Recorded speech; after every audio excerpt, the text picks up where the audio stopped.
হুম। আসসালামু আলাইকুম। সামনে আসছে 16ই ডিসেম্বর মহান বিজয় দিবস, বাঙালি জাতির মহান বিজয় দিবস। বিজয় দিবস উপলক্ষে আপনারা পাবেন মহান বিজয় দিবসের ক্যাপ।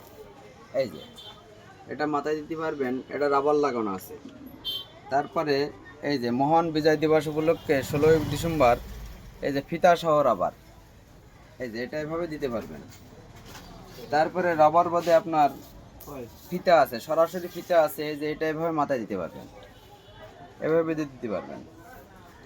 তারপরে কপালে দেওয়ার জন্য, মুখে কপালে হাতে দেওয়ার জন্য ছোট স্টিকার আছে।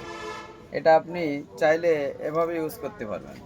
এই যে এভাবে ইউজ করতে পারবেন, যেখানে ইচ্ছা সেখানে ব্যবহার করতে পারবেন, এভাবে দিতে পারবেন। এই যে আর পতাকা তো আছেই, এই যে মহান বিজয় দিবসের পতাকা, এই যে